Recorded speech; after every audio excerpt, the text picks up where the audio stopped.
全校最美的校花说她重生了，并还扬言要把我这个废宅培养成她未来的老公。然而班级里的同学不仅没有怀疑，反而还纷纷怂恿我一定能成功，因为所有人都知道这只是一场恶作剧，目的就是为了让这个自卑懦弱的男孩在校庆上出丑。而谈及原因，就不得不提到学校里的2大校花，其中之一曹爱青，性格清冷，宛如一朵高岭之花，可与之齐名的温良却截然相反。这个姑娘性格开朗直爽，再加上本就是个童星，所以其喜欢的人显然要更多。可是这对于沉默寡言的男孩来说，温良这种开朗的性格就让他很不适应，而这也许就是男孩更喜欢曹爱青的原因。只是这个秘密却在某一天被同桌察觉，然后他便在私底下用调侃的语调和温良说，曹爱青的确是宅男女神，魅力就是要大写，阿良你还是差了一点，不过你俩暗恋的行为倒是有异曲同工之妙。温良前阵子刚被姐妹打趣说自己暗恋校草不敢表白，而如今又一次被戳到痛处的温良脸上有些挂不住，于是就听他自信满满道，这宅男跟我能比吗？他喜欢曹爱青3年，你们信不信我3天就能让他移情别恋喜欢上我？众人一见这话，自然嗨到不行，纷纷是怂恿献计，说中2还需中2一，温良你就用些夸张点的方法登场，比如重生、穿越什么的。此时看着眼前自称来自未来的少女，男孩有些不知所措，可是还没等男孩细想，温良就开始跟男孩讲述起了未来发生的事情。在未来，男孩成为了一个编剧，而温良则成为了一个大明星，他们之间的交集就是在相互合作的第1部电影里开始，再往后他们会经常在一起分享一些生活中的趣事。听到这，贺天然有些羞耻地问，我们的未来已经好到这种地步了吗？女孩听后笑眯眯地卖起了关子，你猜猜我们未来是什么关系？面对女孩这暧昧的疑问，男孩紧张的脚趾都抓紧了，但最终他还是有些无奈地叹了口气，总之不会是情侣关系。后者听闻用手撑着下巴回答正确。得知答案后的贺天然心中没有什么失落，毕竟只要不抱有希望，也就不会有失望。男孩深知对方根本就不可能喜欢上一无是处的自己，可在他说完这番话后，却没注意到女孩眼中那一闪即逝的复杂。沉默许久，贺天然主动问起了自己未来的结局。温良听闻有些沉重地说道，那年贺天然因为做编剧好不容易攒了些钱，本想着投点钱当导演拍电影，但后来却被人偷走了剧本，他几年付出的心血也就这么毁了。最终31岁的贺天然万念俱灰之下就温良点到即止，没有再往下说。对此贺天然却并没有过多在意，因为以他的性格来说，这种人生的结局其实已经比自己预想的还要好。看着眼前这个目光躲闪的少年，温良有些恨铁不成钢地说，从今日起你必须做出改变，改掉现在这些懒散软弱的性子，避免以后悲剧重演。说完，温良拉着男孩的手风风火火地跑出了教室。这一路上也碰见了不少前来上晚自习的学生，由于温良在学校里的名气很大，所以看见这一幕的学生无一不露出震惊的神情，而温良似乎也是有意无意之间在教学楼多绕了几段路，似乎想让更多人看见他拉着贺天然的情景。特别是此时他还故意停在自己的好闺蜜叶佳琪身边打了声招呼，小姑娘的视线也落在了2人牵着的双手上。我跟天然出去吃个饭，晚自习就不去了，什么事我们改天聊。一时间坐在叶佳琪身边的几名女孩眼中不约而同地冒出了八卦之火。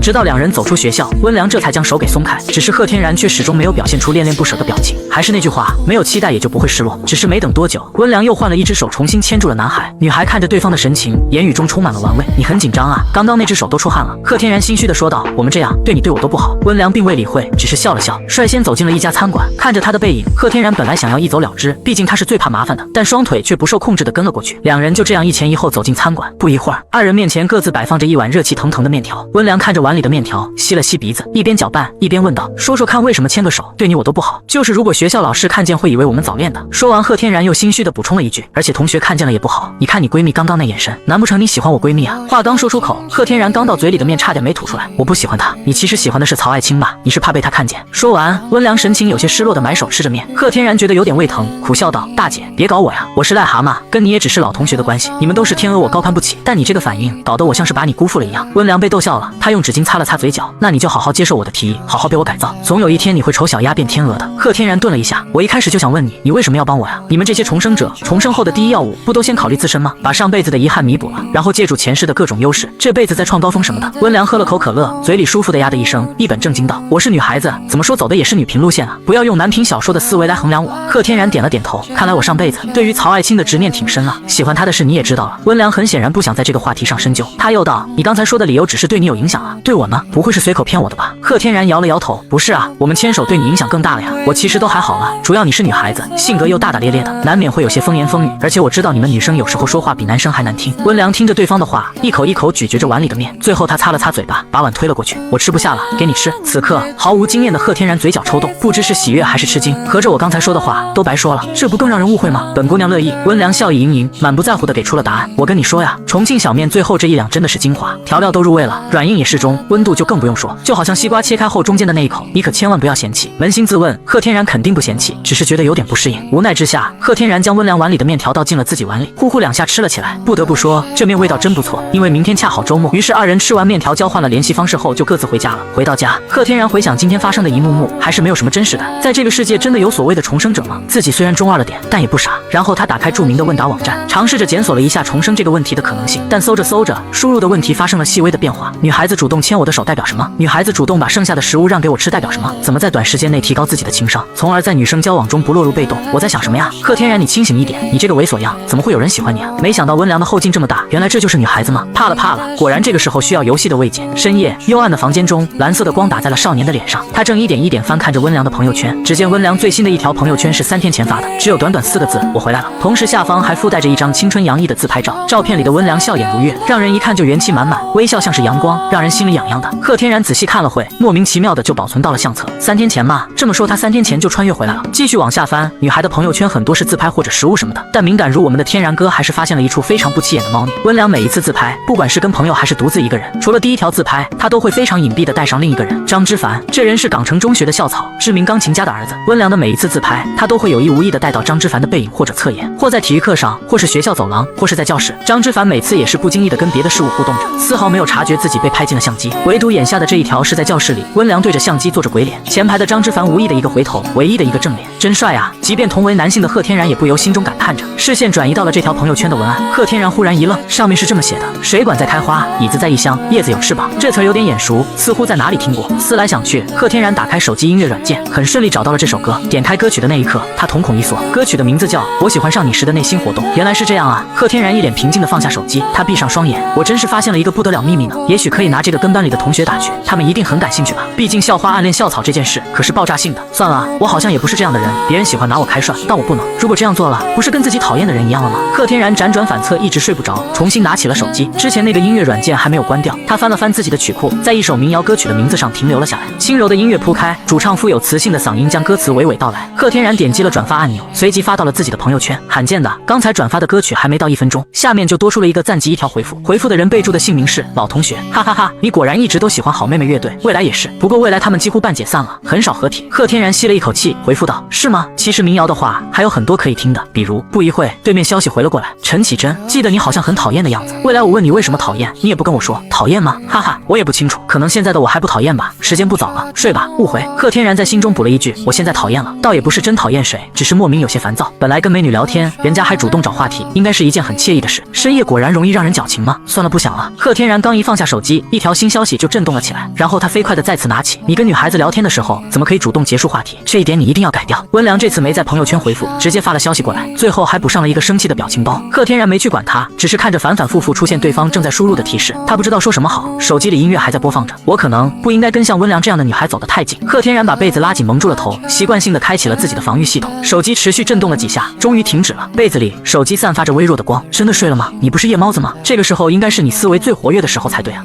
看来是真的睡了，我可能也是刚重生回来，能再次遇到你太开心了，所以有些积极了。你可千万不要被吓到呀。我们明天见哦。最后一条消息是2秒的语音，男孩点开，女孩用特有的柔软声线缓缓道：好梦，天然。贺天然终于放下了手机，闭上眼后他轻轻回应：好梦，老同学。窗外的月光伴着各怀心思的男女安然入眠，音乐继续着，似乎在讲述着他们的故事。次日，酣睡中的贺天然被一阵手机铃声吵醒，随后温良的声音就传了过来：你起得挺早啊，你家在哪？我去你家找你，你要来我家。贺天然声音有些颤抖，回过神来将地址发给少女后，急忙跳下床收拾自己乱丢的衣服，然后又在网上点了一份早餐。过了大概15分钟，门铃响起，本以为是外卖小哥到了，打开门一看，温良提着早餐站在门口。怎么是你给我送来？你到的也太快了吧。温良把早餐塞在贺天然怀里，自顾进了门。我才发现我们2家才隔了一条街的距离，早餐是我在电梯里遇见送外卖的。温良今天穿了一件淡紫色的哑光棒球外套，下身是一条牛仔短裤，2条白的晃眼的长腿让贺天然不敢多看，只能把视线重点放在他脚上那双球鞋上，耳边却响起了温良嫌弃般的声音：你真的应该多跟女孩子接触一下，你这样一句话不说盯着我腿看，真的很恶心。不是，就你鞋挺好看的。贺天然开始没话找话，温良直言道：你这种心虚的状态，真是找100个理由都盖不住。我一进门你就犯了2个错误，第一是眼睛不老实，想看就大大方方的，这种遮遮掩掩只会让人觉得猥琐，想要赞美就理直气壮的说一句你今天真漂亮。贺天然恨不得立马打开手机备忘录记下来，他小声问道：第二呢？温良一指贺天然手中的早餐道：我帮你拿了早餐，你也不问问我吃没吃过，没吃的话要不要一起吃？贺天然挠头道：这不是显得很客套很假吗？毕竟我只点了一份自己的。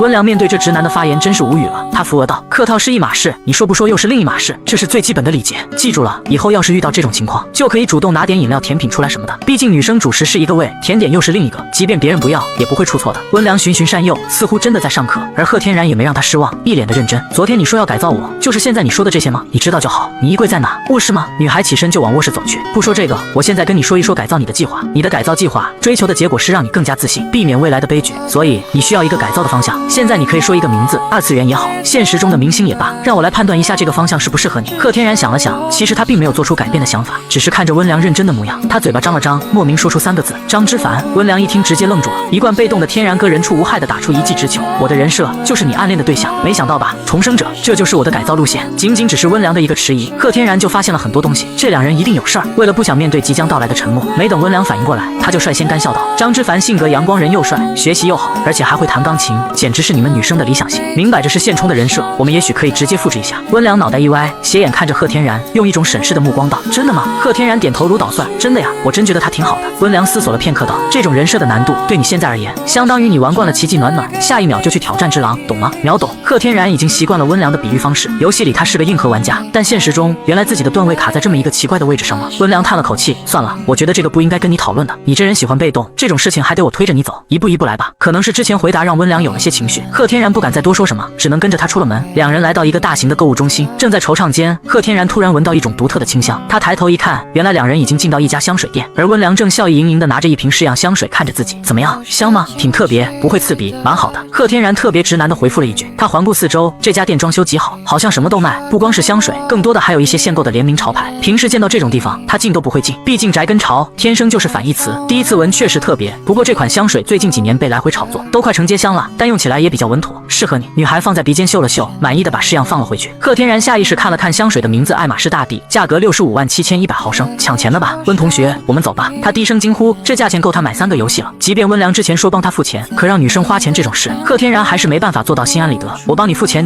你走什么呀？见到贺天然转身就走，温良快步追了上来。贺天然有些别扭道：我觉得我家蓝月亮洗衣液的气味对我来说就够了，而且晾干后还有阳光的味道，何况我一个男的用香水也不好，太娘了。温良听着是又好气又好笑，香水不重要，但你这个人散发的气场很重要，与人相处久了，你身上的气味也会影响到别人对你的直观看法，好闻的气味自然是事半功倍，你说重要不重要？贺天然眼神乱飘，我只是不想看你给我花这么多钱，没必要，我们这次就买200块以下的东西，你要是不答应我，我就回去了。其实他还有句话没说，他不知道这种改造游戏自己还能坚持多久，要是半途而废，那温良花在自己身上的钱还不得自己来还回去啊？你这人真是。对了，2楼有家吉他店，你跟我走，我给你看点好东西。就在温良不知说什么好的时候，贺天然再一次岔开话题。温良疑惑道：吉他店？你别说你还会弹吉他，到了你就知道了。贺天然让出一个身位，二人并肩而行，女孩的身高只气平了男孩的下巴，一股莫名的芬芳钻了他的鼻中，不浓烈，有些甜甜的感觉，就像是雨后被打湿的浆果，清新诱人，色味俱全。香水、香氛还是洗发水？贺天然分辨不出来，这是两人离得最近的一次，肩膀会偶尔碰触到一起。他的脑袋有些意乱，看来女孩是身体力行的证明了刚才自己说的气味论调，她真好闻，这是此刻贺天然脑海中唯一的一个念头。二人来到吉他店，老板是一个30几岁的肥宅大叔，见到是贺天然，先是来了句天然来了，是换碟不？说到一半，老板看到同行的温良，瞳孔猛然开始地震，张开的嘴再没蹦出一个字儿。贺天然不好意思介绍道，他是这家店里的老板，我认识他之后没事就喜欢来这里跟他相互换着游戏玩。普老板，这是我同学。温良甜甜的叫了一声老板好，普老板的双下巴抖了抖，回过神来，少见呐，天然出息了呀。温良眉眼弯弯，捂嘴轻笑2声，你带女同学来，肯定也不是来我这打游戏的了，随便挑吧。老板抬手晃了晃，温良看着这满店的吉他，又看了看身边的贺天然，只见他拿起一把角落里的雅马哈红标，坐在了是琴的高脚凳上。小姑娘，好好听哦。天然弹琴很有一手的，手指轻轻扭动着旋钮，在几声调音之后，贺天然冲着温良腼腆一笑，轻声道：高2之后我就没弹过琴了，有些生疏，不要笑话我。他的手指滑动，缓缓闭上眼，行云流水般的拨弄着琴弦，打击的鼓点与琴弦的弹拨声交织在一起传了出来，一曲只弹的桑风尔在贺天然的指尖豁然绽放。这首曲子很契合温良身上的香味，贺天然如此想着，他不是个能袒露心意的人，而音乐在此刻似乎成了他的另一种表达方式。温良入神地看着少年，这是他第一次见贺天然弹琴，也是第一次见到他鲜为人知的另一面。这小子原来认真起来也挺帅的。随着最后一个尾音徐徐消散，普老板的掌声打断了还沉溺在余韵中的两人。温良回过神来，也是拍起了手笑道：没想到你还会弹琴，为什么之前一直不说？贺天然一愣，看来自己未来也是彻底跟吉他断了缘分。对啊，天然，你那个账号也有1年没更新了吧？20万的粉丝，你说扔就扔啊？肥宅老板也颇为不满的帮腔。温良一听疑惑道：什么20万粉丝？你还不知道？普老板满脸惊讶，然后一瞧贺天然那边疯狂的给他使眼色，这个肥宅了然一笑拆穿道：小破站啊，这家伙是个博主，在小破站的子弹圈子里算是顶流之一了。说罢，老板还怕温良不信，特地拿出手机，从小破站的关注列表里找到贺天然的账户，然后递给少女。普老板把贺天然的秘密一股股脑吐了出来。见到温良仔细翻看着手机界面，他为此还洋洋得意地朝贺天然挤眉弄眼，用口型说道：“哥哥这是在给你助攻。”贺天然现在是想死的心都有了，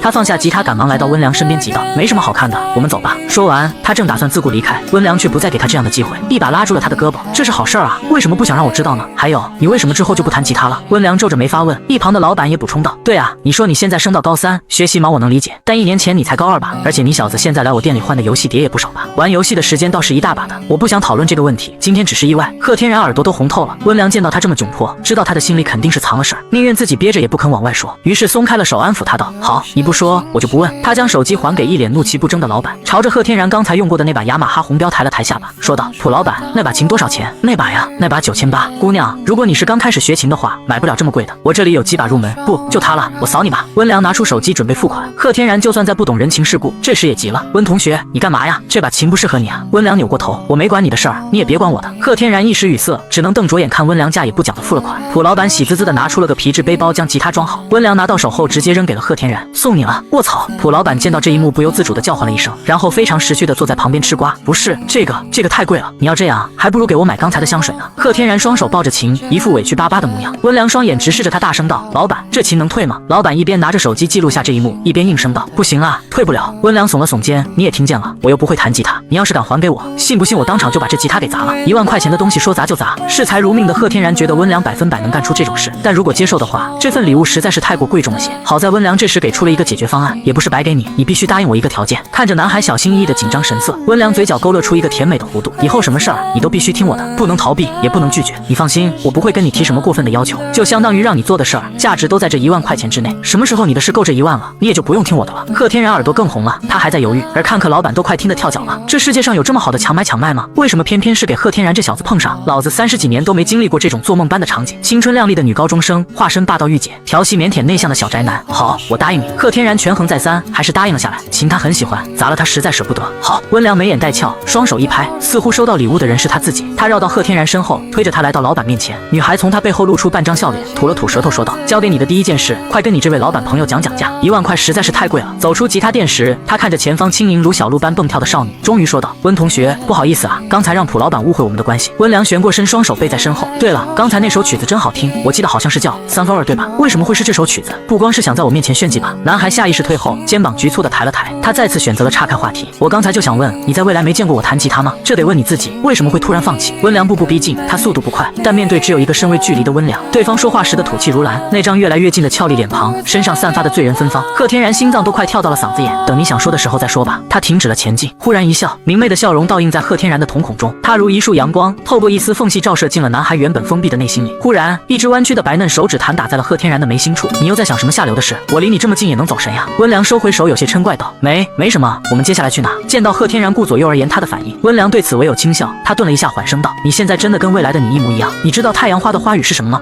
这跟未来的我有什么关系？”贺天然一时没反应过来，而温良好似已经预见到了这个结果，白了一眼男孩，扔下一句：“木头，走了，继续给你买东西。”于是就这样，贺天然生平第一次感受到了跟女人逛商场的恐怖。从早上9点一直逛到了下午2点半，温良不光给贺天然挑了几件衣服及生活用品，还给自己买了一堆，而那瓶香水终究还是买了下来。离开商城回到家，放下一身的大包小包，贺天然瘫坐在沙发上喘着气，而温良在旁双手环抱看着他，嫌弃道：“你体能也太差了吧，拎这点东西就不行了？”贺天然当即一指那些如小山一般的购物袋，吐槽道：“这叫一点，我双手提着，背上背着，就差没用上嘴叼着了。6个小时啊，除了中午吃饭休息了一会，我就没歇过。”望着贺天然滑稽的模样，温良憋着笑，将脸别了过去，嘴上任性道：“我不管，作为一个男生，你就是体能不行。”贺天然现在也没有跟他争论的心思，只想躺在沙发上放空自己，当一条无用的咸鱼。他叹气道：“不行就不行吧，我累了。”哪知这句话一出口，就让温良有了接茬的机会。他走到沙发前，双手拉起贺天然，借机说道：“就是因为体能不行才要多锻炼啊！你快起来跟我走，去我爸的拳馆，我要让他好好敲打你。”贺天然此时已经跪在了地上，不知是累的还是吓的，只听他口中喃喃道：“见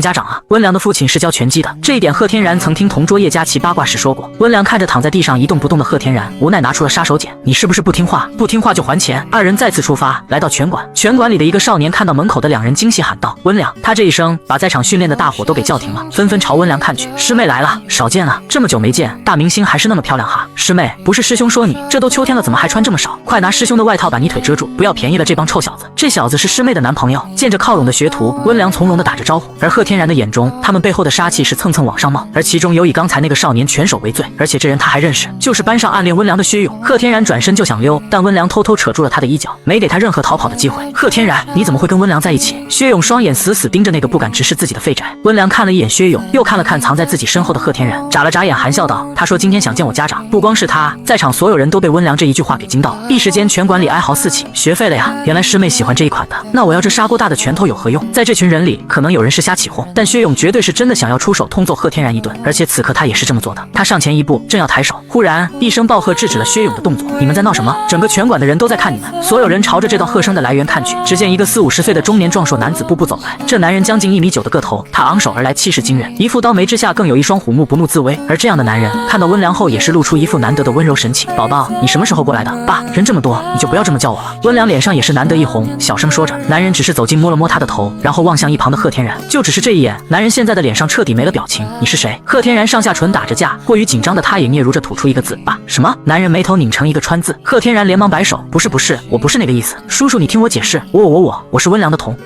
就普通同学，普通朋友。”温良牵着他爸的手摇晃道：“爸，我这个同学体能太弱了，胆子也很小，所以今天我带他过来，就是想让他跟着你好好锻炼锻炼。他这人特别内向，平时连话都不说的，我是实在看不下去，所以才主动帮他。”听完这话，温父没在自己女儿脸上察觉出什么不对劲，而那个名叫贺天然的小子老老实实站在一旁，大气都不敢喘上一口。“你叫贺天然？是我叔叔。”听见温父的发问，贺天然赶忙应声：“我不知道你是否真的喜欢拳击这项运动，不过你要是抱着强身健体的目的来的呢，确实也可以。”贺天然虽然心中打着退堂鼓，但一见温良的眼神，还是硬着头皮没有退缩。在经历了10分钟的高强度热身运动后，贺天然已经整个人趴地上一动不动了。就在他头晕目眩之时，脸颊上忽然感觉到一阵清凉，他抬头一看，原来是温良蹲在面前，手中拿着一瓶矿泉水贴住了自己的脸，就喝一口含嘴里，缓过来了再继续喝，喝急了对身体不好。这时候的贺天然还哪管得上身体不身体，拧开瓶盖就是咕咚咕咚一顿灌。温良也没制止，只是哭笑不得地撑着下巴看他牛饮。等他彻底缓过气时，周围的气氛已经不对了，那群拳击学徒看他的眼神又燃起了敌意。“贺同学，你之前没了解过拳击吧？今天你就先当把手，等一下注意你对手的出拳姿势，他只会往你手把上进攻，你双手抬稳就好。”温父嘱咐着，取来一副手把让贺天然戴好，然后叫道：“谁来？”此刻薛勇一拳死死砸在沙包上，他环视一圈，也不顾众同门举起了手，直接上前沉着脸说道：“老师，他是我同学，让我来教他吧。”温良有些担心的走到父亲身边，先不说贺天然的对手的薛勇，就单凭让一个新人当把手这一点，他就从来没见过。“爸，你这样，宝宝，你是想让这个贺同学怕一辈子吗？”温良刚一开口就被父亲的一句话给拦了下来。看着台上那个体格有些瘦弱的男孩，温良深吸了一口气，缓缓闭上眼，没有再说下去。擂台上，薛勇扭动腰身，几拳递出，看似很规范的出拳动作，但实际上每一记都势大力沉。明明贺天然的速度不快，但薛勇就是怎么都打不到。薛勇这个气啊，但是他越气，出拳的轨迹就越好闪躲。他实在想不明白，为什么第一次学拳的贺天然这么能躲。台下学徒的反应渐渐从一开始轻视变为惊讶，而在场恐怕也只是温良的父亲才能解释贺天然的这种异常表现。这不是巧合，也不是因为贺天然自身的敏捷，这是一种远超常人的反应能力。薛勇终于力竭，直拳慢慢收了回去。贺天然也眼冒金星的抬起了头，但就是这一刹那的松懈，眼前一道黑影骤然扫向了自己腹部，这个部位实在是躲避不了。随着五脏一阵翻涌般的疼痛，贺天然一脸痛苦的捂着肚子跌坐在地。“薛勇，你丫是不是玩不起？打拳你用腿。”“抱歉，刚才打出了点火气，没事吧，贺同学？”几个学徒冲上台来查看贺天然的伤势，薛勇一脸真诚的解释了一句，然后跳下擂台来到温父身边，又是鞠躬又是赔礼。温父摇了摇头，也是走上了擂台。“小子，没事吧？走去休息室，我帮你看一下。”温父搀扶着贺天然朝休息室走去，而这时他与温良擦身而过，薛勇站在他面前，正在跟他说着些什么，只是现在出现了耳鸣状况的贺天然实在听不见他们的话语，也见不到女孩的表情，双方的距离渐行渐远。温良始终没有跟上来。次日，贺天然进教室时，发现不少人悄声议论自己，应该就是那天温良牵着他的手在校园漫步所导致。不过出乎意料的，他的同桌叶佳琪过来八卦，温良说他爸特意让他来学校找你去拳馆学拳，说你拳击天赋很高，这是不是真的？贺天然有些疑惑，他先是朝身后看去，见温良在跟几个要好的同学聊着天，察觉到男孩的目光，他开心的挥了挥手。他原来是这么解释的。贺天然心下琢磨了一番，看来比起自己跟温良谈恋爱，这个理由确实更容易让人信服一些。还好吧，男孩敷衍了一句。叶佳琪随即摆出一副果然如此的表情说道：“对吧？我就说像你这种人，如果不主动拉着你去，估计你放学后就直接回家了。他们还猜温良喜欢你，怎么可能嘛？瞎吗？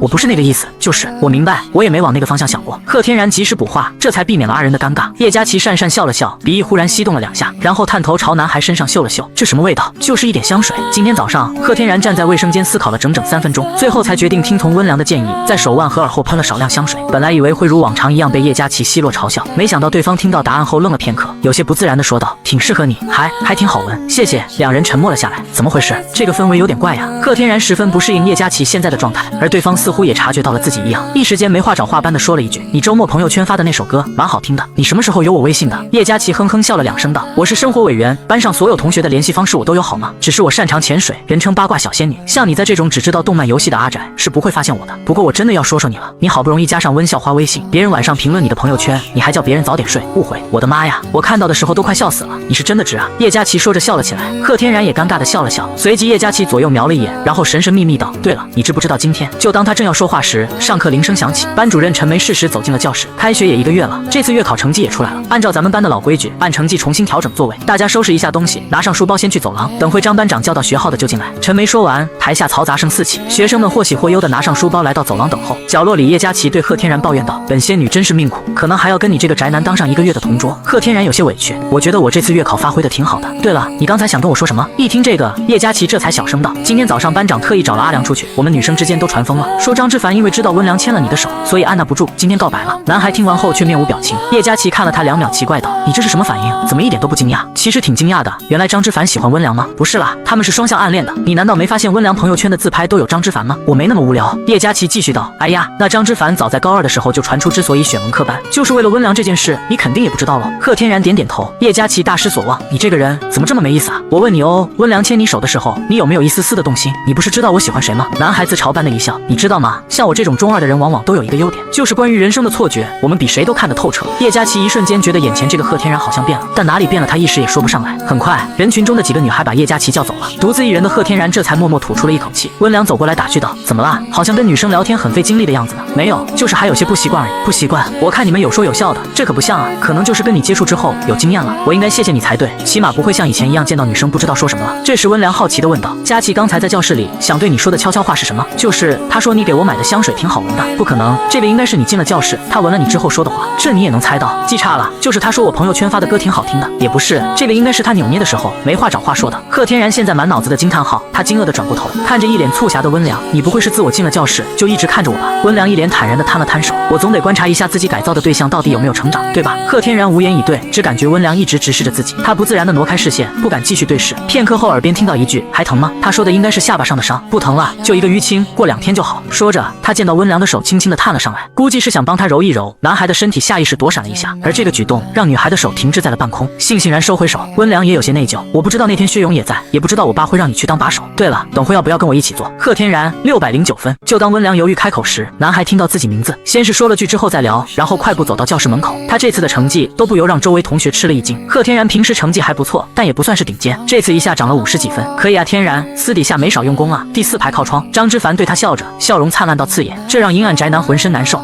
好的，淡淡的回应了一句。男孩走进教室，随着人群再次聚拢，张之凡有意无意地朝着温良方向看了一眼，随后一切如常，坐到新的座位上。贺天然打开了窗户，这种位置真是适合自己，不会太靠前被老师过度关注，也不会太靠后彻底沦为最后一排的班霸。曹爱卿615。听着外头张之凡的点名，本来已经瘫软在课桌上的贺天然瞬间是脊梁一挺，耳边响起新同桌缓缓靠近的足音。贺天然呼吸变得有些沉重，双眼直视前方，一动不敢动。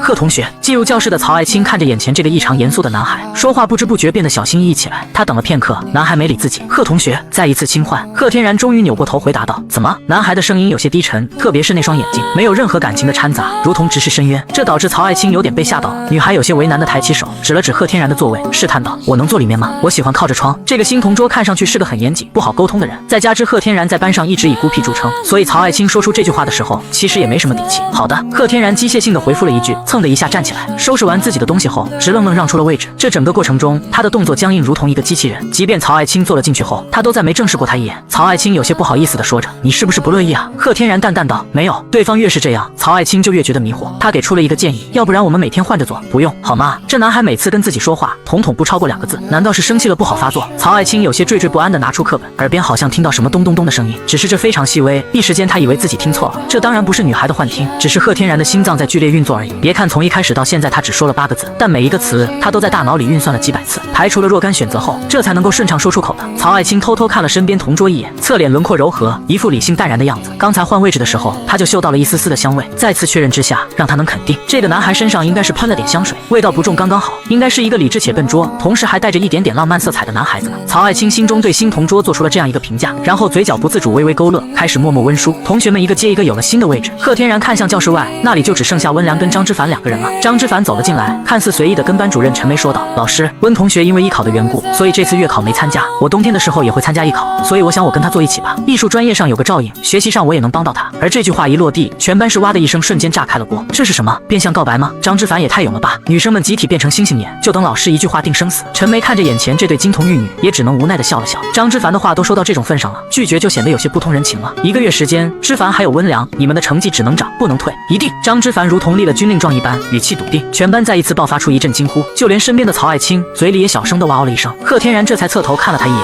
曹爱卿瞬间抿上了嘴，表情非常可爱。这时张之凡走了下来，从自己身边路过，跟在后头的温良双手插兜，视线扫了扫曹爱卿，又看了看男孩，用嘴型对他比划出2字：笨蛋。在说谁？是张之凡吗？也对，毕竟这种场合要换成我简直就是公开处刑，脚趾都能挖出30亿听了，女孩子脸皮薄就更受不了了吧。贺天然赞同着温良的说法，忽然腰间一痒，他顿时一个机灵，低头看去，原来是曹爱卿用笔戳了自己一下。再往上看，发现自己女神的表情似乎有些意味深长，自己的女神竟然会主动戳自己，这显然是有事找呀。不过贺天然目前还没被温良改造到能自如与曹爱卿对话的程度，他只能强自镇定下心神，沉着脸，不让兴奋的情绪浮现出来。怎么了？他的声音低沉而富有磁性，毕竟装酷是每个男孩骨子里刻着的演技。贺同学还真是高冷呐，这样下去跟张同学比起来会吃大亏的。曹爱卿心中想着，嘴上悄悄道：贺同学，难道你就不打算采取什么行动吗？贺天然脑袋微微一斜，行动？什么意思？现在不光是男孩一脸疑惑，曹爱卿也有些懵了。他想了想说：就是你跟温同学呀，你们不是上周5在一起了吗？贺天然重新将注意力放在课本上，随意的翻了翻，等待了片刻后，他依旧没有说话。是惹他讨厌了吗？哎呀呀，曹爱卿，你真是这种话怎么可以直接说出口啊？你还故意戳别人痛处，一点教养都没有，好奇心害死猫的。就在曹爱卿脑海中做着自我检讨时，贺天然终于开口了：曹同学，我们并没有在一起，那只是谣言。一整句话，这个新同桌终于说了一整句话。曹爱卿觉得接下来的1个月还是能跟这个孤僻同桌和平相处的，而且他好像也不是表面上看起来的那么冷漠。这样啊，不过我刚才看到温同学下来的时候一直在看你，所以以为你们是真的。听完这话，贺天然现在不想死了，他想哭。我跟他只是普通朋友，周末会去他爸的拳馆练拳击。贺天然指了指自己的创口贴，试图用这个证明自己的清白。这个动作让曹爱卿怔了一下，然后吐了吐舌头，一脸羞愧道：不好意思哦，是我误会了，太乖了，太可爱了。贺天然脖子吃力扭动回正位，还想独自回味一下方才那瞬间的表情，耳边又听曹爱卿道：其实我觉得贺同学你跟温同学挺搭的，一个活泼开朗，一个理智沉稳，而且温同学又那么漂亮。无聊。贺天然再也忍不住，有些气急败坏的低喝了一声。曹爱卿一下被吓得噤若寒蝉。男孩的愤怒，一是来自于自己喜欢的人误会自己，二是对于温良，他不想因为自己的原因而让班上的同学误会他，特别是曹爱卿。不过这2个字一出口，贺天然就有些后悔了。眼见曹爱卿低头不再理会自己，恢复了往常高岭之花般的模样，他脑中开始疯狂寻找着补偿的方法。他缓缓合上课本，做了几次深呼吸，扭过身，正是女孩曹同学。曹爱卿佯装温淑的样子，没去看他。其实你也很漂亮，在我心里不比温良差的。今天你跟我聊天，让我对你有了新的了解。我这人有时候不太懂得怎么说话，如果冒犯了你，千万别往心里去。希望接下来的1个月，我们会成为朋友。曹爱卿听着男孩诚恳的话语，微微侧过头，看见那个眼睛里只有真诚的男孩，触电一般立刻又转了回去。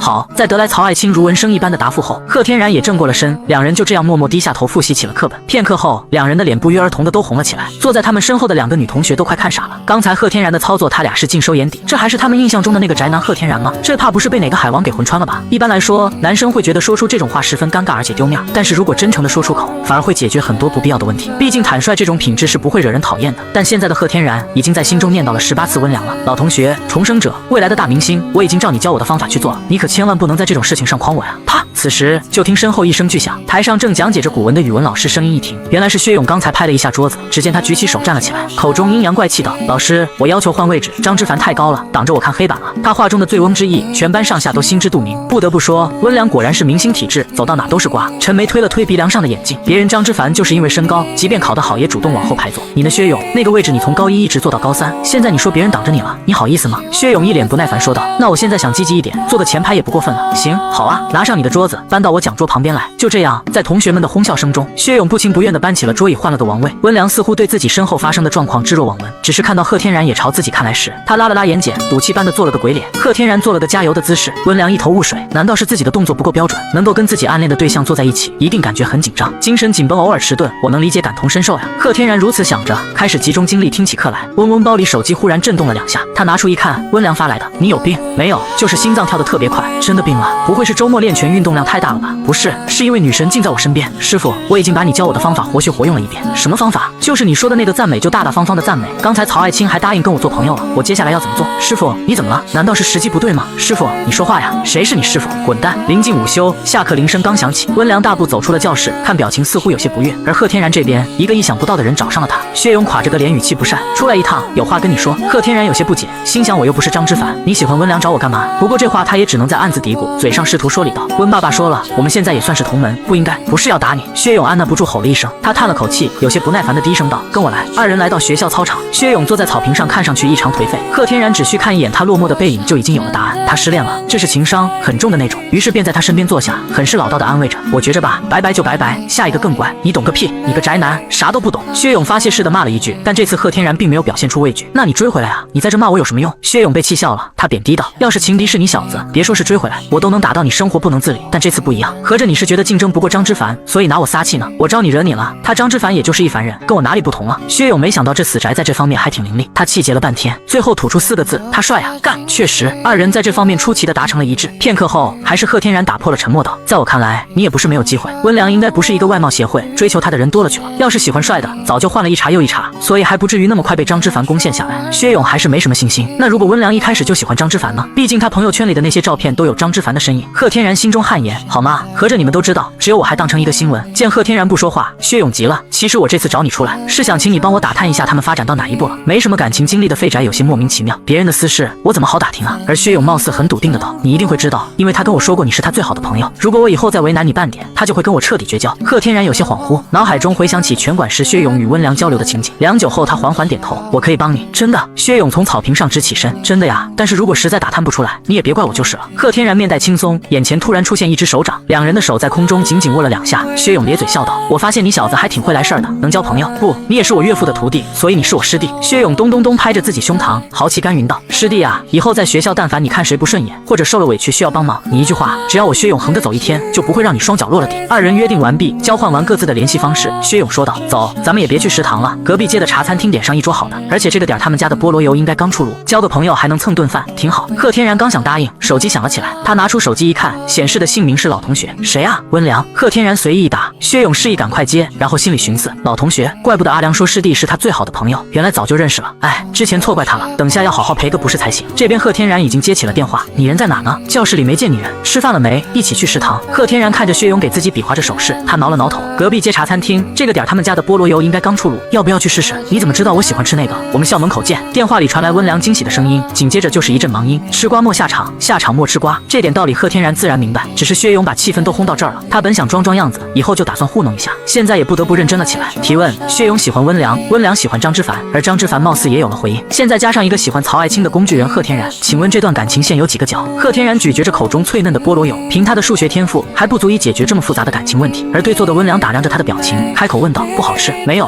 好吃的。”贺天然回过神，赶忙喝了一口桌上的奶茶。短发姑娘理了理鬓前的碎发，一小口一小口吃着手中的食物，直至吞咽完毕后，才以一种幽怨的口吻说道：“本来高高兴兴出来吃东西，看你没食欲，搞得我也有些索然无味，对不起。”贺天然抖擞精神叫了一句，然后一口咬掉半个菠萝油，猛然咀嚼起来，口中还抽出空含糊喊道：“老板，再来2个菠萝油，我还能吃。”见此，温良也终于笑了出来，他抽出2张餐巾纸递了过去。贺天然擦了擦嘴，心中斟酌了一下，问道：“刚才看你下课的时候不是很开心啊？”温良双手撑着下巴，眼神一沉，整个人气质陡然一变，仿佛是在审问犯人一般。“是的，我现在很不开心，不过看在你请我吃饭的份上，我允许你对我说3句话。你3句话说完，要是我还是不开心的话，我马上就走。这就是女生的无理取闹吗？而且我什么时候说过这顿饭自己请了？早知道我也不会再叫2个菠萝油了呀。算了，这不是重点。”贺天然大脑都快冒烟了，你没吃饱的话还可以再叫。温良抽出一只手，冷若冰霜的竖起一根手指，表示第1句话已经说完了。之前叶佳琪其实是跟我说，早上张之凡跟您表白了，真是可喜可贺呀！你们真是郎才女貌，天生一对。温良这次没举起手指，而是直接攥紧成了拳头。他埋下头，身体微微颤抖，害羞了。不对啊，怎么看都是憋着一口闷气，是发火的前兆啊！只剩下1句话能够扭转乾坤了吗？思索良久，贺天然还是决定问出一个最直接的问题：“你是喜欢张之凡的吧？”女孩抬起头，语气冷漠：“这是你最想问我的问题吗？”她没有离开，只是也看不出任何一点开心的意思。贺天然很是不擅长处理这种反问的句式，唯有点了点头。是因为我朋友圈里的那些照片？女孩再次反问，一语戳破了男孩的小心思。贺天然不敢去看温良的表情，只能从鼻子里嗯了一声。所以那天晚上你说你要睡觉，其实是偷看了我的朋友圈，所以才故意不理我的，对吧？这对贺天然来说真的是公开处刑，他哪里受得了这个？连忙摆手否认：“没有，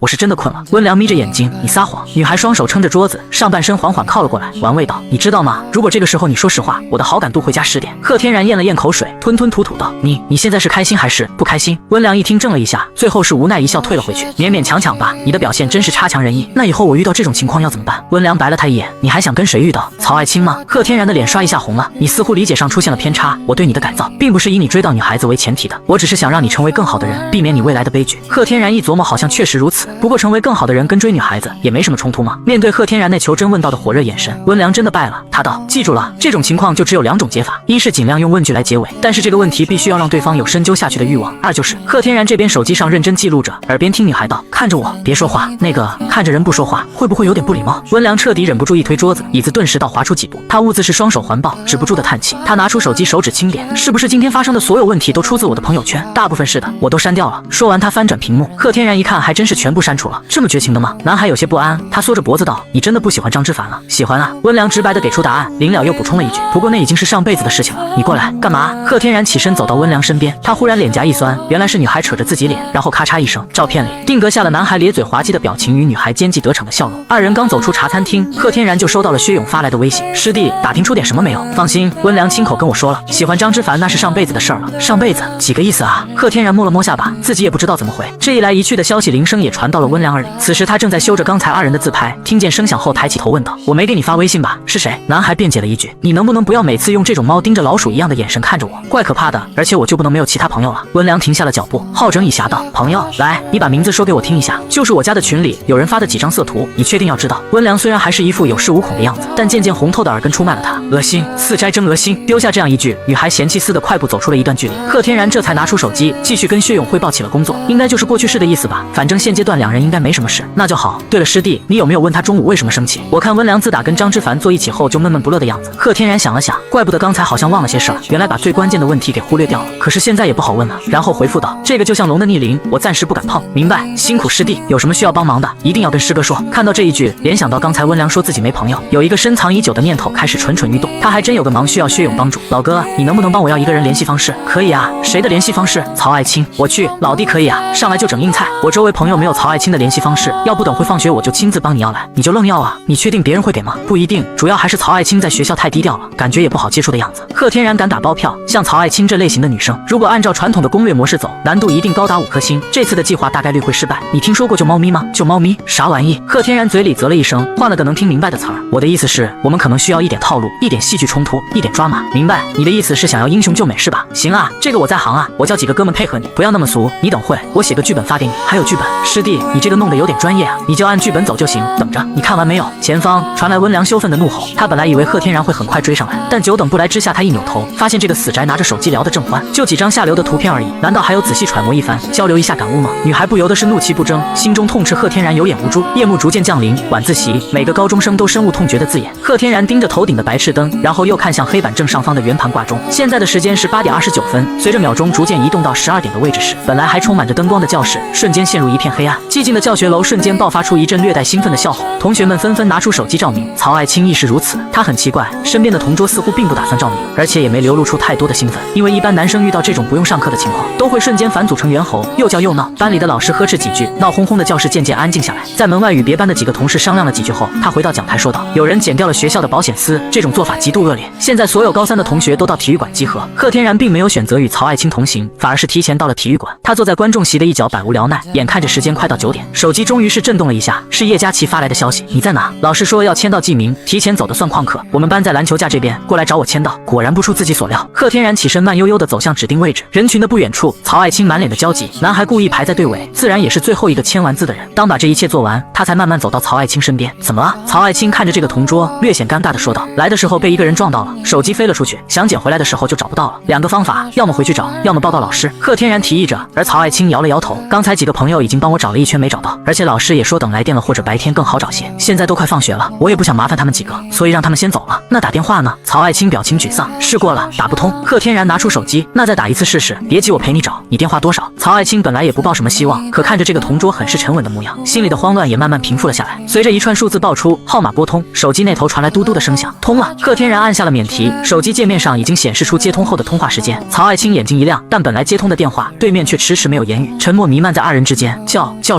室。突然，手机里传来一阵阴哑难明的语调，经过仔细分辨才知道对方说了什么。一场停电，就为了换一个女同学的联系方式，这种事只有重度中二病的贺天然才做得出来。曹爱卿很慌，因为漆黑的教学楼走廊里好像是无尽的黑暗。贺天然也很慌，因为身边那个一直爱慕着的女孩此刻正抓着他的手臂，打死他也想不到，原来自己想的办法还能这么刺激。二人来到空无一人的教室，我打个电话看一下你手机在哪。不一会，二人的座位上就亮起了一束光线，手机铃声也赫然响起。女孩拍了拍胸脯，这才松下一口气，走过去拿起了自己的手机。一定是班上同学的恶作剧，要不然怎么可能放在我的位置上？曹爱卿有些生气道。他解开手机密码，检查着手机里的资料，怎么把这事给忘了？贺天然内心慌的一匹，他打着哈哈道：“你跟班上的同学有过节？”曹爱卿摇着头：“怎么可能啊？”他正说着，教室外忽然响起一阵跑步声，那脚步声由远及近，然后再次远去，直至消失。一句故意掐着嗓门的话语远远传来：“曹爱卿，我喜欢你。”女孩再次窜到自己身前，揪着自己衣角，身躯微微颤动着。贺天然有些手足无措，他本来是只安排薛勇从教室外跑过去就结束了，毕竟只有自己电话能打通，太过巧合，所以需要无中生有出一个凶手来分担自己嫌疑。但没想这老哥还给自己加了句词儿：无聊幼稚。曹爱卿缓缓蹲下身，双手抱着膝盖，将脸埋了起来。他带着哭腔说出一句，然后小声啜泣着，看来是被刚才那一幕给结结实实的吓到了。这种情况温良可没教过我呀。贺天然僵在原地，一时间也不知道怎么安抚。他没预料到事情会发展到这个地步，看着曹爱卿弱小无助的身躯，他很是心疼。快想想啊，这种时候要怎么安慰别人？脑中无数的场景飞速闪过，伸手摸摸头，贺天然的手伸出了半截，又再次缩了回来。算了吧，我跟曹同学现在也不是很熟，这么亲昵的动作感觉像是在占人便宜，万一他把我的手给打开了就更尴尬了。但是如果不说些什么的话，把别人晾在这哭也不好吧。贺天然心中纠结着，如同一团乱麻，但忽然间他想到了一个点子，他同样蹲下身，拿着手机将音量调整到最大，然后点开音乐。我在仰望月亮之上，一曲凤凰传奇在贺天然的手机里高亢激昂地唱着。一时间本来幽暗的教室里洋溢起了一阵快活的气息，曹爱卿的身体颤动得更激烈了，只是这次不再能听见他的啜泣。片刻后，他擦了擦眼泪，抬起头，嘴角有笑，泪眼婆娑。窗外的月光照射在他的脸上，仿佛是笼上一层柔光。姑娘梨花带雨，端视我见犹怜。谢谢你，贺同学。女孩小巧的鼻子不自主地吸了吸，模样羞涩而可爱。贺天然视线差点挪不开，他按掉音乐，试图开了个玩笑，又哭又笑，黄狗撒尿。曹同学。曹爱卿脸上一红，随后是抽出一只手，咬着牙，使劲拍打了几下贺天然的肩膀。女孩站起身，从自己的课桌里拿出一盒抽纸，然后转过身擦拭了一下自己的双眼，再次面对贺天然时，情绪已经稳定了下来，只是眼睛有些红红的。二人走出校园，贺天然的家离这不远，步行差不多也就20分钟就能到，但今天他却走了一次相反的路，陪着曹爱卿走向学校附近的公交站。曹爱卿低着头没说话，贺天然也低着头没说话。就这样，男孩一路无语的把别人送到了公交站。贺同学，你是哪一路车？贺天然瞟了一眼站牌，随口说道：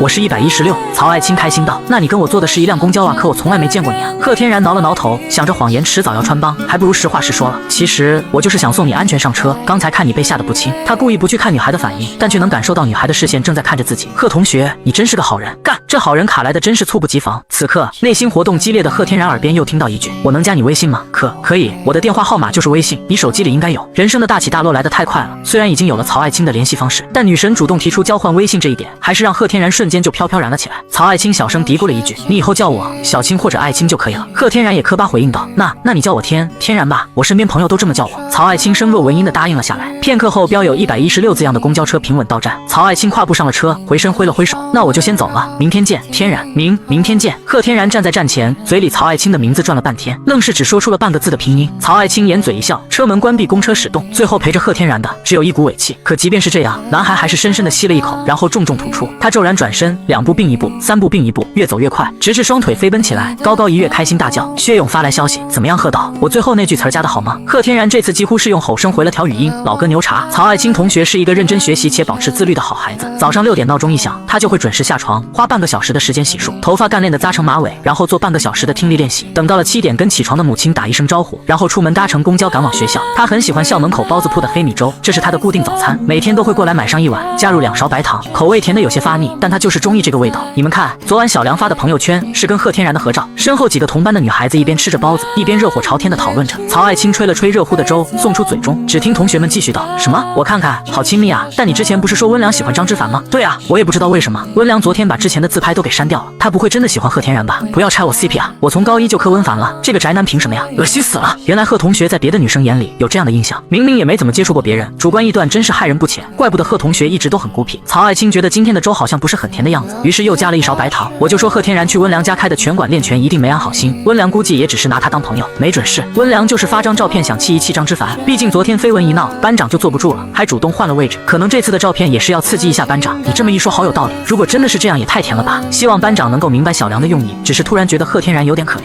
有什么可怜的？像他那种宅男，放到影视剧里甚至做男二都不配，只是充当一个工具人。曹爱卿喝完粥后默默起身，条凳滑动，地面发出了一阵轻微刺耳的声响。几个吃着早餐的女女同学看着曹爱青高挑的背影渐渐远去，再次议论道：“曹同学真的是女神，穿校服都这么漂亮，我要是有她那种身材就好了。”对啊，其实我也磕过她跟班长，就是他俩互动太少了。7点半开始早读，班主任陈梅也已经进了教室。那个，上课之前先说件事儿啊，下个月有一场迎新晚会，所有高2、高3的同学呢，每个班都要出1、2个节目来欢迎你们的学弟学妹。他话音未落，台下响起一片欢呼。每年的迎新晚会，他们班的节目往往都是人气最高的，因为有像温良、张之凡之类艺术生的存在。好耶，又可以看到班长弹钢琴了。我比较期待今年温良会唱什么歌，不如2人合作一把吧。班长弹琴，温良唱歌，这是什么神仙组合？复议！看着学生们这么积极，陈梅笑着压了压手。那这个任务就麻烦一下我们的文艺委员来组织一下了，好吗？温良。温良本来正在课桌里拿着手机给贺天然发消息，一听到老师叫出自己的名字，他顿时抬头明朗笑道：“可以啊，老师。”得到学生的答复，陈梅继续道：“那我们现在就上。”报告！教室门口的人声打断了陈梅的发言，她有些恼怒地看去。对于这种差不多都迟到了的学生，她一向没有好脸色。只是当看见门外站着的人是贺天然时，陈梅的恼怒转为了疑惑。哪怕是换成了张之凡，她也会教育一顿。但对贺天然，刚才检查人数时，她都没发现男孩的缺席，存在感低，但从来也不惹祸，看上去老实巴交。而且这次月考也是进步不小的一个学生，可能路上有什么事耽搁了吧？陈梅一脸严肃，但并没有责备的意思，只是沉声道：“天然，下次注意啊，老师知道你不是喜欢迟到的人，进来吧。”谢谢老师。台下的曹爱青听着耳边师生的对话，眼睛专注地盯着书本，一股熟悉的木质清香淡淡地传入了他的鼻腔。男孩有些拘谨地坐到了他的身边，这时他才抬起头看了贺天然一眼，望着男孩有些疲倦的脸庞与明显的黑眼圈，他轻声问道：“你昨天没睡好？”贺天然同样也是小声说着：“打游戏闹的，少玩点游戏，注意休息。”贺天然是不会把因为拿到你的微信，所以一晚上激动到失眠这种话说出来的，只是他连连的瞌睡，引得曹爱青几次侧目。为了不影响到女孩上课，贺天然强压着睡意，可每次眨眼都觉得眼皮很沉。他闭着眼，头向前一倾，然后又猛然转醒，整个过程很是懵懂，可又不得不装出一副清醒的样子。曹爱青把一切看在眼里，回想起包子铺那几个女同学说的话，不由转过头，嘴角上扬。这种在意同桌上课状态，明明困得要死却强撑着清醒的贺天然，哪有他们口中说的那么不堪？他只是有点宅，有点内向，但是绝不恶心。贺天然桌上的课本不知不觉立了起来，他眨了眨眼睛，以为自己看错了。天然，你可以趁机睡一会，我帮你看着老师。曹爱青的话语如同梦一样钻进了贺天然的耳朵里，似乎带着一种催眠的魔力。随着视线慢慢模糊，男孩强撑着的头缓缓趴在了桌上，片刻后安稳睡去。下课时分，曹爱青撑着下巴，微微侧着脸看着熟睡中的贺天然，他右眼下竟然有颗淡淡的泪痣。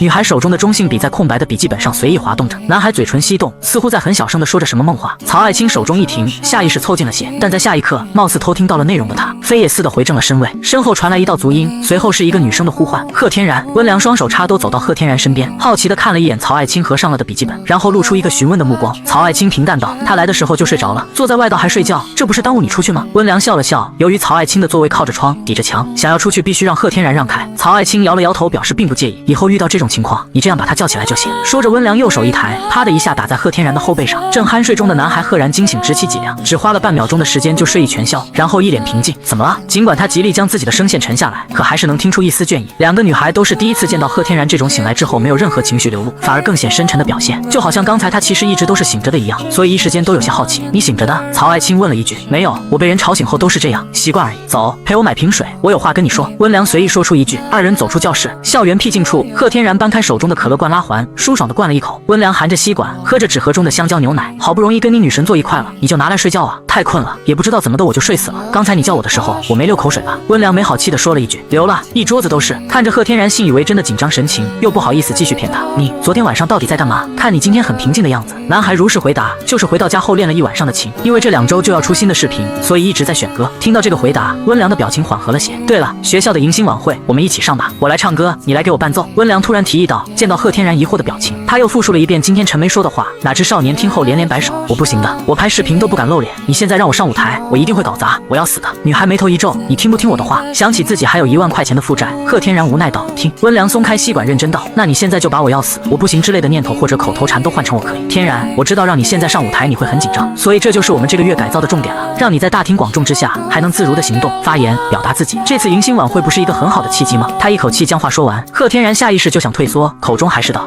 我不。温良一个鼻音就把贺天然最后的那个字给吓退了回去。我可以吧，把字也去掉。我可以。贺天然勉勉强强给出了一个肯定句，虽然底气很弱，但还是让温良满意的笑了起来。对吗？如果你还是老样子，我都有点怀疑自己对你的改造是不是一点效果都没有。贺天然挠了挠有些发烫的脸皮，其实还是有点用的。哎呀，你也不用安慰我，这才几天嘛，我们还有很多路要走的。如果这次你能克服一见到人多就害羞的毛病，那就真是立竿见影了。温良还以为贺天然在安慰自己，想到这家伙起码还知道体贴人了，也算是有进展，心中不由一暖。真没骗你。贺天然有些不服气，玩游戏时才有的胜负欲在这时冒出了头。温良看着他有些赌气的幼稚表情，笑问道：那你说说，你有什么进展？我昨天就要到了曹爱青的微信，还是他他主动给我的。说完，他有些洋洋得意，他怎么给你的？就是昨天晚自习你不在，8点半的时候停电了。贺天然叙述着昨天自己的剧本，当然其中刻意隐去了薛勇的帮助，让一切更像巧合一些。总之呢，如果没有你这几天的帮助，我就不太敢踏出这一步。此时上课钟响了起来，温良沉默着，并没有对此做出回应或是评价。他转身将手上的牛奶纸盒一扔，快步离去。贺天然在他身后捡起被捏到变形的纸盒与被咬得稀烂的吸管，有些不知所措。一路无话，温良低着头率先进入了教室。这一天的时间里发生了很多事，比如温良又一次删除了自己的朋友圈，也就是唯一的那张合照。所以他跟贺天然绯闻的后续还没传到男孩的耳朵，事情就戛然而止。刚回到教室的贺天然还不是很理解温良的态度为何会突然转变，只是拿出手机，顿时被蹦出的50几条未读消息给吓到。昨晚他一直在练琴，早上爬起来一看闹钟就匆忙出门，所以一直都积攒着还没来得及看，其中很多都是温良发来的，问晚上在干嘛，起床了没有，怎么还没到学校之类的。而薛勇也发了很多，主要问题还是询问温良发的朋友圈是个什么意思。叶佳琪也发了2条，内容言简意赅，看不出来你跟温良关系这么好了。他删除了关于张之凡的自拍，朋友圈就留了跟你的一张合照，你们嘿嘿嘿。以上这条的发送时间是早上的7点25分，而下一条则是刚才9点05分发来的。好吧，看来我又误会你们了，温良现在已经删除了照片，估计是不想让我们这些吃瓜群众多想吧。贺天然没有理会旁人的言论，只是课间偷偷给温良发了几条消息。你怎么了？怎么突然生气了？昨晚在练琴，没看见你的消息，早上又起晚了，所以中午想吃什么？我请你啊。这些消息无一例外的石沉大海。贺天然几次上课时偷偷回望，发现温良脸上没有什么异常，直至午休之后，温良与他擦肩而过，他叫了一声女孩的名字，而后者的回应只是一个冰冷的眼神。这种眼神贺天然很熟悉，是温良坦白自己重生之前的看自己的那种眼神。整整一天的时间，温良都没再理会贺天然，就像女孩的名字一样，一冷一热的两面。从前的贺天然只见过温良热情的一面，但现在却是冷的刺骨。原来温良也可以跟曹爱卿一样，让人觉得高不可攀。他们其实对于贺天然来说，本质上都是一种人。没有了温良的主动，贺天然好似瞬间就又回到了那个自闭的状态，就连昨夜要到曹爱卿微信时的那种兴奋感也如潮水一般退去。他其实一直都在逃避一个问题，或者说是不确定，那就是温良是不是喜欢自己。男孩也不是个傻子，动漫电影看的这么多，即便没谈过恋爱，但也知道两人在交谈中所展露出的暗示。可自己明明回答过温良，他们未来不会是情侣，女孩也给出了肯定的答案，那么就一直做朋友吧。贺天然是这么认定的，他是真的相信温良的话，他们未来不会在一起，即便他有时候也会在对方的一些举动下怦然心动，但越是这种时候，他才会拼命抑制住自己的感情，故意装傻充愣的蒙混过去。这只是个玩笑，认真就输了。事后他经常这样安慰自己，因为他不知道当他越过那条线后，这个来之不易的朋友还能不能做。所以贺天然可以把自己对曹爱卿的爱慕肆无忌惮地说给温良听，这其中有的不只是朋友之间的坦诚，也有一部分是敏感的试探。他也想看看温良的反应，是会吃醋吗？还是会沉默？亦或者会大大咧咧地说一句可以啊天然？如果是最后者，贺天然都不用考虑1秒，从此之后彻底斩断对温良的情愫。但是现在情况又回到了最初的那个问题，温良真的喜欢自己吗？夕阳西下，温良行走在回家的路上，他觉得今天很累，不想去培训班，也不想去晚自习，只想回到家好好睡一觉。前方一个黑色的人形剪影挡住了他的去路。张之凡，聊聊吧，学校里你也不跟我说话。温良点点头，二人并肩而行。你这2天心情不是很好，是因为怪我那天没答应你的事。温良淡淡道，其中一部分而已。所以比起我，你还是希望跟贺天然坐一起吗？那当然。听到女孩直白的回答，张之凡沉默了一会，随后笑道，现在已经过了3天了。温良停下脚步，有些疑惑，这种重生骗人的游戏你还打算玩下去吗？温良默不作声，只是冷冷地看着张之凡，你之前说过只需要花3天时间就能让贺天然喜欢上你，为此还让叶佳琪把他所有的朋友圈截图发到群里让你分析，好让你理解一下重生者的这个角色，为自己的表演课交上一份完美的作业。我知道你古灵精怪，对这种事情也比较较真，所以现在有些挫败感很正常。说实话，我还挺佩服贺天然那个宅男的，这种天降美人主动白给的戏码竟然还能忍得住。温良不耐烦地打断道，你说完了吗？张之凡摇着头继续道，只不过是个恶作剧而已，你没必要把自己搞得心情不好。贺天然喜欢曹爱卿我们都知道，你们女生之间的攀比之心真是让人费解，不过在我心里你依旧是最好的。短发女孩嘴里咬着词问道，只不过是个恶作剧，难道不是吗？温良眼光一暗，嘴上却发着狠，你知道这个恶作剧会对贺天然带来什么样的后果吗？张之凡耸了耸肩，可能就是成为全校的笑柄。谁在乎呢？我在乎。温良沉着声再一次一字一顿道，我将近在乎了14年了。一向对自己很有信心的张之凡闻言一怔，他听说温良在他们表演班里是有名的戏疯子，平时排练些话剧片段，一旦入了戏就很难抽出戏中的情感，今天一见还真是让他颇为惊讶。阿良，你不会是认真了吧？女孩自顾前行，给他留下一个背影，只听他的话徐徐传来，1个月后的迎新晚会，我会让他喜欢上我。